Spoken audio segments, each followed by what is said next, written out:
Dans le quartier des spectacles, le village numérique propose un parcours d'une vingtaine d'installations d'art numérique. La première artiste que je rencontre a conçu un jeu vidéo. Elle s'appelle Gahandawax Tuisha. Alors, dis-moi, qu'est-ce que tu peux me dire sur ton jeu vidéo? My game, it's a Ganyokahel language learning game, specifically with a focus on the Kahnawake dialect of Ganyokeha. And there's a story I always love to tell where my parents were like, oh, if you spent as much time practicing and studying language as you did playing video games, you would be fluent by now. So I had a little attitude about it at the time as a young kid. So I was like, well, if there were Ganyokeha video games, I would be playing them, but there aren't any. Le jeu vidéo parle de quoi? Est-ce que c'est une aventure? Comment tu peux me raconter ça? Yeah, so the video game itself is actually based on a very popular legend, not only in my community, but across Mohawk communities. It's called The Flying Head, which is basically, the way I look at it is why we should respect animals. Dans la même veine, l'artiste Vanessa Racine a créé un jeu vidéo rétro qui s'appelle Orange Pico. Vanessa, est-ce que tu pourrais me parler de ton jeu vidéo? Qu'est-ce qu'il représente? Puis à quoi on joue juste? It's an 8-bit retro game set in the far future within an open pit mine based off of Malartic Mine that's actually closing in 2036.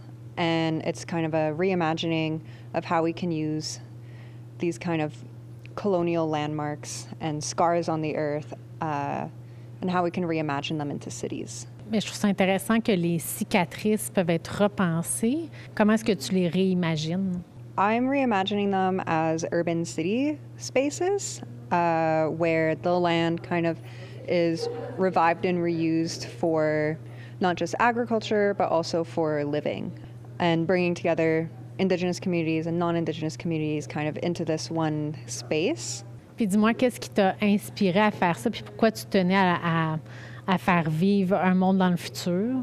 It's something that I've never seen myself in, and I've also never seen Native peoples in the future instead of these kind of cyberpunk futures that are often grounded in whiteness, and seeing what happens when you ground it in another perspective. Très intéressant ça. Puis comment est-ce que ça joue? Qu'est-ce qui arrive dans le jeu? On est qui? So you're a unnamed traveler. You want to go home, but you left your key card with one of the elders. So you have to go grab tea for an elder to get your key card. Qu'est-ce que tu veux que ton gamer retienne lorsqu'il joue à ton jeu? Reciprocity is a huge theme in my game and something that I wanted to push forward because it's a really important part of my own culture where the act of giving is not just kind of a exchange of give money and get something in return. I think there's always a kind of connection that you make with a person. L'innovation s'étend sur les murs de Montréal où l'artiste Mélanie Obansawin présente des objets porteurs de savoirs ancestraux. Comment est-ce qu'on rencontre tes projections, ton installation qui sont près du métro Saint-Laurent? Dans le fond, ce qu'on voit, c'est un écran qui est divisé en deux. À gauche, on a de la photogrammétrie. Donc ça, c'est la captation en 3D d'un objet.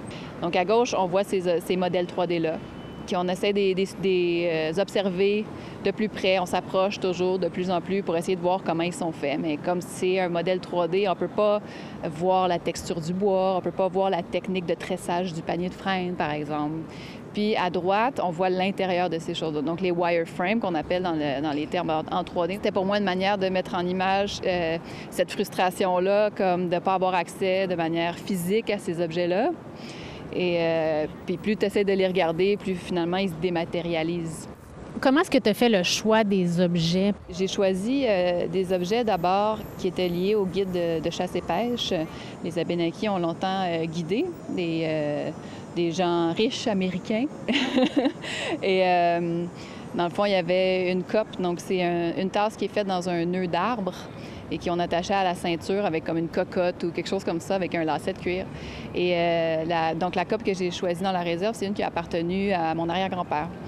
Donc c'était pour moi important d'entrer en relation avec cet objet-là, même si le musée a été super vraiment gentil de me donner accès à ça avec mes petits gants puis les bonnes conditions pour pas endommager les objets, mais reste que c'est un objet muséal maintenant, alors que ça devrait être un objet culturel. On entend nos histoires, elles nous sont racontées depuis des générations. Tu sais, ah, ton arrière-grand-père, il a fait ça comme ça, il a été guide jusqu'à tel âge, c'était le plus vieux. Tu sais, comme, je l'ai entendu, tout ça, mais là, j'ai pu rentrer en contact avec un objet qui lui a appartenu à ce moment-là de sa vie, dans ce rôle-là qui le tenait vraiment à cœur. Pour moi, c'était vraiment de faire le pont entre les générations puis de garder cette mémoire-là vivante. Grâce au village numérique, l'art autochtone résonne. Que ce soit sur une console ou projeté sur un mur, tous peuvent profiter de leur créativité.